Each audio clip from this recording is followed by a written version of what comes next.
Donc arrivé de bonne heure pour ce nouvel épisode de Lifestyle.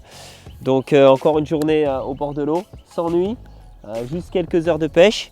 Donc là je suis arrivé un tout petit peu après le lever du jour.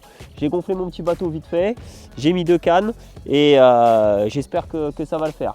Donc je me trouve sur une superbe gravière. J'ai jamais pêché ici comme d'habitude dans l'esprit de mes petites vidéos. C'est un plan d'eau que je découvre, une gravière qui communiquait avec la Seine il y a très longtemps. Hein.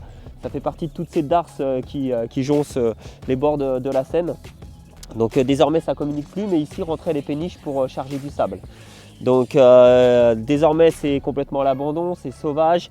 La végétation a repris le dessus, il y a des bois morts partout et le plan d'eau est coupé en 2 parties. Donc une petite partie ici où je peux m'installer et il y a une grande partie qui suit dans le chenal que vous voyez là-bas et qu'on ne peut pas du tout accéder à pied, c'est uniquement en bateau pour aller se poser et encore il n'y a pas du tout de poste puisque c'est la jungle tout autour. J'ai vu quelques petits poissons ce matin au lever du jour sauter, mais je ne sais absolument pas ce que regorge ce plan d'eau, c'est sauvage, c'est jamais pêché donc on verra bien. Encore une journée au bord de l'eau, c'est parti.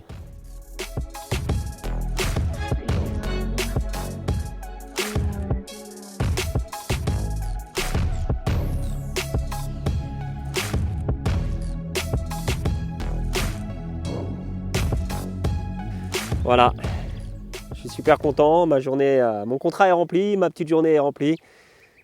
Donc il me reste encore 2-3 heures de pêche, on va essayer de profiter du soleil parce qu'il fait vraiment très chaud. Je vais essayer d'aller observer, voir si je vois pas 2-3 carpes en surface avec cette chaleur. Donc question rig, hein, pas de complications dans ce genre de pêche. Là c'est blindé d'obstacles comme vous avez pu le voir, bois mort, herbier, c'est vraiment terrain hostile. Donc de la subbraid, ça j'en suis devenu amoureux, je la lâche plus. J'utilise des montages prêts à l'emploi, je ne me casse pas la tête, comme ça si je casse, c'est monté rapidement.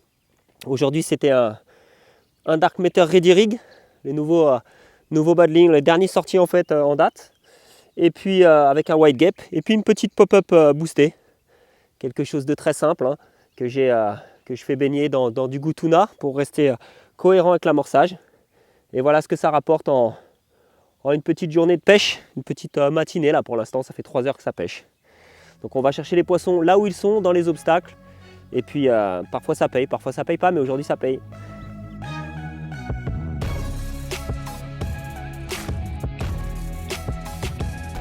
Je suis super content parce que je viens de prendre un poisson, donc j'ai validé l'approche que j'avais mis en place. Donc quand j'aborde une eau où je ne sais pas du tout ce qu'il y a dedans, j'ai un principe, c'est que je mets un maximum sur l'attraction. Je pêche pas longtemps, je veux savoir ce qu'il y a dedans, donc il faut que ça soit très réactif et que je sache tout de suite s'il y a des poissons blancs qui vont gêner la pêche ou si les carpes répondent très rapidement. Donc là ce que j'ai fait, c'est très simple, hein, je fais très souvent ça. Donc je commence par mettre, donc j'ai une petite préparation qui me va bien. Donc en fait j'ai un mélange de pellets, voilà, c'est plein de tailles différentes, notamment des tout petits et des un peu plus gros. Donc les tout petits c'est pour que la diffusion se fasse très rapidement, attire les poissons blancs, etc. Et les plus gros c'est que ça soit un peu plus solide et que ça se dissout en un peu plus de temps et puis que ça dissuade un peu les petits gardons, etc. Donc ça je commence par ça, d'accord. Donc j'ai déjà un fond de préparé dedans, d'accord. Ensuite classique, hein, je mets du chenille. Ça je m'en sépare jamais dans toutes mes pêches. C'est quelque chose, voilà, ça dégage des huiles, ça fait remonter des huiles. Et souvent, quand les poissons se nourrissent dans peu d'eau, on voit des taches d'huile qui remontent. Et ça, c'est très intéressant. Donc ça. Et ensuite, j'ajoute un petit peu de maïs doux. Donc là, j'en ai déjà mis, mais je mets un petit peu de maïs doux. Ça, c'est le côté couleur et très sucré aussi. D'accord. Donc là, déjà, on a un mélange qui est très attractif comme ça. De base, c'est un mélange que j'utilise dans quasi toutes mes pêches au spot, quand il n'y a pas trop de poissons blancs et quand la pêche le permet. Et pour valider l'attraction définitivement, je mets la touche personnelle là. Là, je mets du goût. Voilà. Donc c'est pas la peine d'en mettre des tonnes, hein. Les gens disent que voilà, une bouteille ça coûte cher et que ça dure pas longtemps. C'est pas vrai. Il faut en mettre vraiment un tout petit peu. Ça sert à rien d'en mettre la moitié du flacon. Là j'en ai mis un tout petit peu. Donc d'une part ça colore un petit peu les particules. Voilà, il faut bien laisser les pellets s'imbiber, le goût s'imbiber dans les maïs, dans les pellets, etc. Voilà. Donc l'idéal c'est de bien remuer.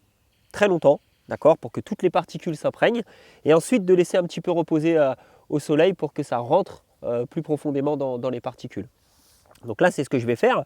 Et en fait, de cette manière, j'ai quelque chose de très très attractif. C'est-à-dire que s'il y a des poissons blancs ou même des carpes qui circulent entre deux eaux sur les spots, et ben ça va les forcer à descendre chercher à manger. Le coup, c'est plein de stimulateurs d'appétit, d'accord. Donc quand ça remonte, voilà, les carpes passent. C'est un peu comme vous passez devant une boulangerie et vous sentez l'odeur des croissants chauds, bah, ça vous donne envie de rentrer et de manger. Bah, c'est un peu le même principe.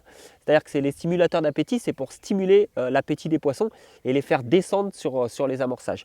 Donc là, j'ai été assez cohérent. J'ai du pellet, donc quelque chose de carné. J'ai mis du goût tuna, mais voilà, on peut varier les présentations. Il y a 10 000 sortes de goûts différents avec des couleurs différentes en fonction de ce que vous voulez faire. Cette approche, voilà, j'ai pêché dans les arbres et puis bah, tout de suite, j'ai vu tout de suite la réaction des poissons. J'ai commencé à avoir des bips et puis j'ai pris une carpe tout de suite.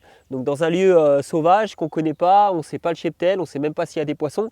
C'est génial, on vient une petite matinée, une après-midi, on prend tout de suite un poisson. Donc là j'ai pris une jolie petite commune, on voit qu'elle a grandi en scène, elle est un petit peu abîmée, elle a du caractère. Donc je vais prendre quelques photos et puis je vais retendre ma ligne pour essayer de reprendre un poisson.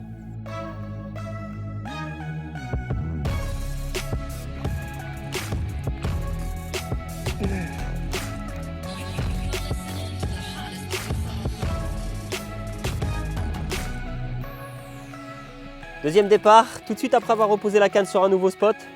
Donc on valide l'amorçage ultra attractif que je vous ai expliqué tout à l'heure. Du goût pour stimuler les poissons et leur donner envie de manger. Excellent, du moins moi ça me réussit. Encore ce matin avec cette jolie miroir, juste après une petite commune.